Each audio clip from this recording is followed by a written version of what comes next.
NEET paper leak से जुड़ी हुई बहुत बड़ी खबर है।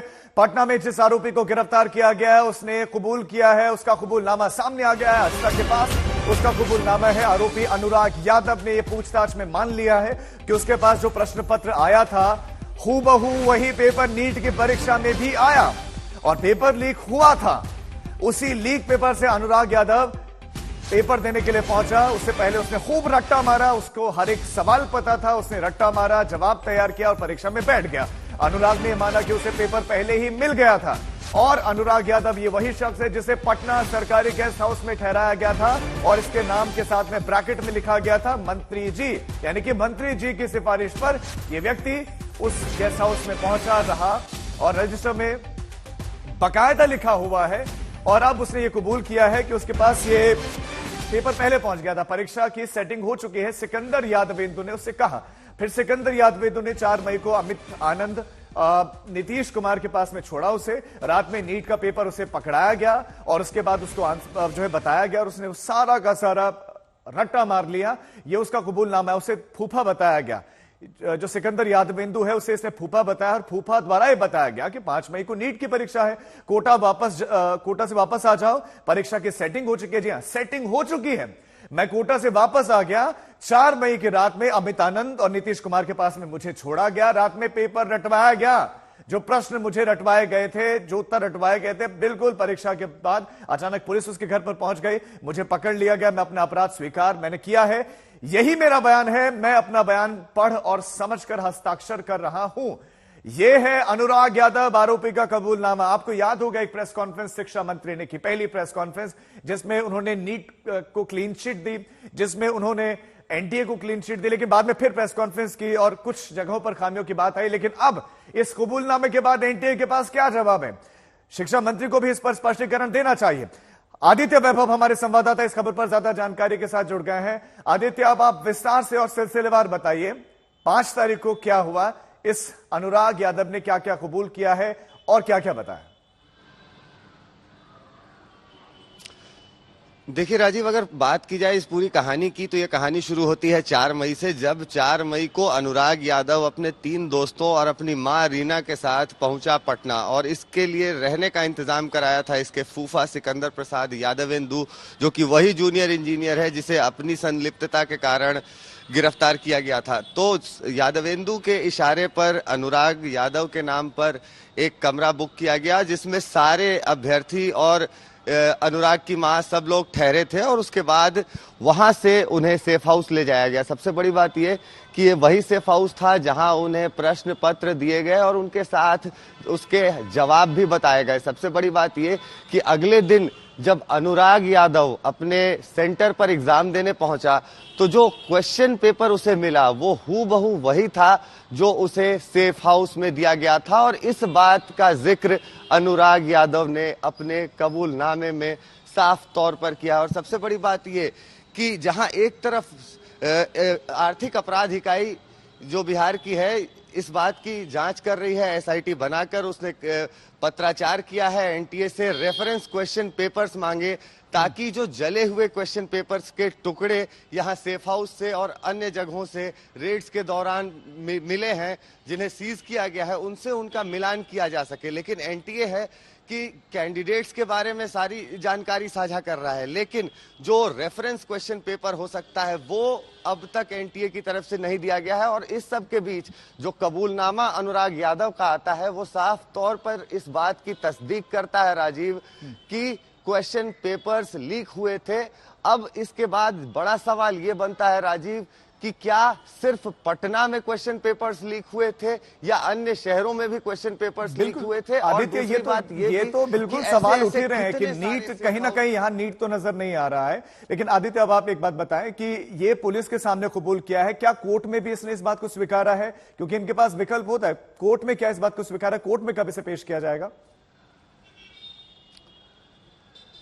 अभी कोर्ट में पेश किया जाना बाकी है राजीव, अभी तफ्तीश जारी है। सबसे बड़ी बात यह कि जो इकोनॉमिक ऑफेंसेस यूनिट की जो तफ्तीश है वो जाकर इस बात पर रुक जा रही है कि उनके पास रेफरेंस क्वेश्चन पेपर्स नहीं मिल पा रहे। चूंकि आप इस बात को समझें कि जिस तरह से अब तक 13 गिरफ्तारियां की गई हैं, लगातार कबूलनामे सामने आ रहे हैं, लगातार पूरी बात आप कह सकते हैं कि सीरीज ऑफ इवेंट्स एक्सप्लेन की जा रही है, लेकिन अब एक क्लिंचिंग एविडेंस की जरूरत है और वो क्लिंचिंग एविडेंस मिलान से आसानी से हो सकता है। लेकिन अगर ये ना हो तो जो कैंडिडेट्स जिनकी जानकारी बाहर आ रही है उनके बारे में तफ्तीश की जाए और हो सकता है कि इसी तरफ से फिर तो आप कहें कि सच को सामने आना पड़े। कबूलनामा है कि कैसे कुपात्र को सुपात्र बनाने का पूरा प्रयास किया गया, सेटिंग की गई, जैसा कि उस कबूलनामे में है। आदित्य, आप हमारे साथ बने रहे, आपके पास हम लौटते हैं।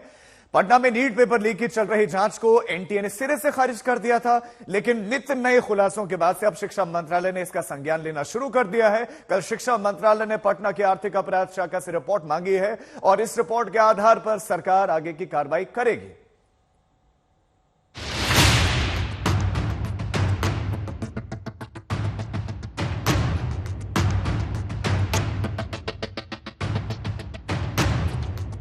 नीट पेपर लीक के इल्जामों के बीच पूरे देश की निगाहें इस वक्त बिहार की राजधानी पटना पर है। ये तस्वीर कल दोपहर की है, जब पेपर लीक के आरोपों की जांच के सिलसिले में आर्थिक अपराध शाखा के नोटिस पर पूछताछ के लिए एक छात्रा पहुंची। क्या नाम है? नाम क्या है? नाम क्या है तुम्हारा? कितना पैसा दिए? क्या नाम है? क्या नाम है? क्या नाम है? क्या नाम है? आर्थिक अपराध शाखा के सूत्रों के मुताबिक जिन अभ्यर्थियों के रोल नंबर सॉल्वर गैंग के पास से मिले हैं, उन्हें पूछताछ के लिए बुलाया गया है। ईओयू ने 9 अभ्यर्थियों को नोटिस भेजा था, जिसमें कल 2 अभ्यर्थी पूछताछ के लिए पहुंचे। पूछताछ से क्या बातें सामने आई, अभी ये सामने नहीं आया है। आज तक आपको बिहार में नीट का पेपर कथित रूप से लीक होने से जुड़ी खबरें लगातार दिखा रहा है। इस मामले में लगातार नए नए खुलासे हो रहे हैं। इस मामले में एक अज्ञात मंत्री का नाम भी उछल रहा है।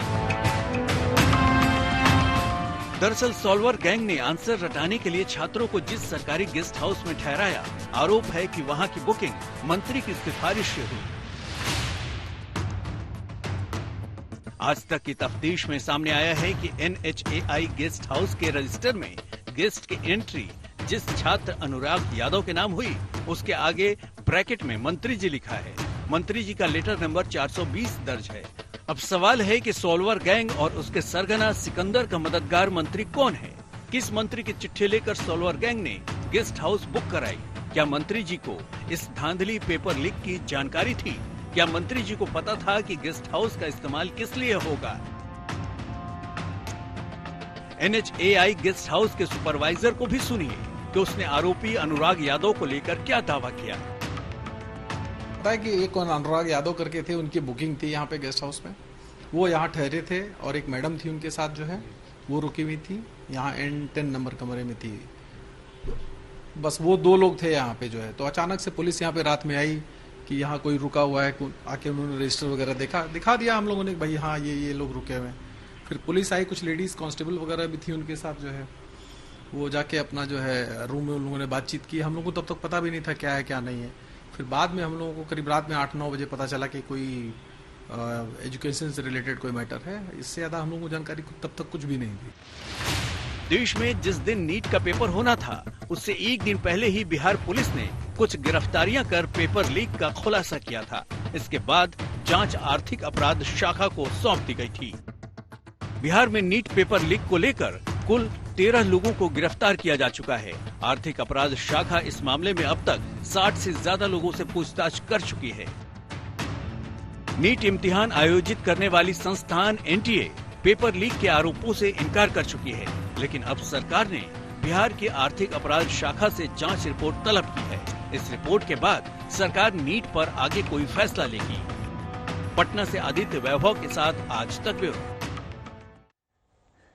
नीट पेपर लीक मामले में बिहार पुलिस की जो जांच है बहुत महत्वपूर्ण है, क्योंकि बिहार पुलिस ही वो रही जिसने इतने लोगों को गिरफ्तार किया है, इन्वेस्टिगेशन की है और इतना सब सामने आया। अनुराग यादव ने कबूल भी कर लिया है कि हाँ पेपर लीक हुआ, उसके पास वो प्रश्न पत्र पहुंचा। हमारे संवाददाता आदित्य वैभव लगातार हमारे साथ जुड़े हुए। आदित्य, प्राथमिकता तो यही है कि पेपर लीक हुआ है नहीं हुआ है इसकी इन्वेस्टिगेशन करना, लेकिन साथ साथ में और भी पहलुओं की धीरे धीरे जांच होना कि ये मंत्री जी कौन थे जो इस पेपर लीक में सपोर्ट करते हैं उस शख्स का जिसके पास वो पेपर पहुंचता है, और सिस्टम के भीतर और कितने कितने लोग थे और कितने कितने सेंटर पर ये पेपर लीक करवाया गया। जी बिल्कुल राजीव, जहां तक बात की जाए इस पूरे मामले की तो आप इस बात को ऐसे समझ सकते हैं कि जहां इसमें 40 लाख रुपए तक एक कैंडिडेट से लिए जा रहे थे, वहीं दूसरी तरफ कैंडिडेट्स के रहने के लिए सरकारी गेस्ट हाउस का उपयोग किया गया। तो आप समझ सकते हैं कि धनबल हो या रसूख, सब कुछ लगाया गया था इस पेपर लीक के लिए। और सबसे बड़ी बात यह है कि जिस तरह से यहाँ पर तफ्तीश शुरू हुई, 4 तारीख को ही पहली गिरफ्तारी आप कह सकते हैं कि पटना पुलिस ने कर ली थी, और उसके बाद से ये जो सिलसिला चलता रहा, 5 तारीख को गिरफ्तारियां हुई और अब कुल 13 लोग गिरफ्तार हैं इस पूरे मामले में। और सबसे बड़ी बात यह कि अब भी कुछ लोगों को नोटिसेस भेजे गए हैं। हालांकि जितने नोटिसेस भेजे गए थे उसके तामीले में मात्र 2 अभ्यर्थी 2 दिनों में पटना पहुंचे, लेकिन अब देखना यह होगा कि आखिर जांच अब किस दिशा में जा रही है, क्योंकि जितने लोग पकड़े जा रहे हैं राजीव, वो साफ तौर पर इसी बात की तरफ इशारा कर रहे हैं कि नीट 2024 के प्रश्न पत्र लीक हुए थे और शर्तिया तौर पर लीक हुए थे। और सबसे बड़ी बात यह भी कि ये वही गिरोह है जिसके कुछ लोगों की संलिप्तता पहले भी बीपीएससी के TRE 3 के क्वेश्चन पेपर की लीक मामले में सामने आई थी। और नीतीश कुमार एक ऐसा कॉमन नाम है जो बीपीएससी TRE 3 में भी मौजूद था और यहाँ भी मौजूद है, और दोनों जगह उसकी गिरफ्तारी हुई 2024 में ही। सबसे बड़ा सवाल ये भी कि अगर 2024 में ही बीपीएससी TRE 3 मामले में उसकी गिरफ्तारी हुई थी तो आखिर वो कौन वजूहात थे कि उसे छोड़ दिया गया और उसके बाद फिर उसने एक और नई लीक को अंजाम दिया। बिल्कुल आदित्य, बहुत बड़े सवाल है। आपका शुक्रिया इस तमाम जानकारी के लिए।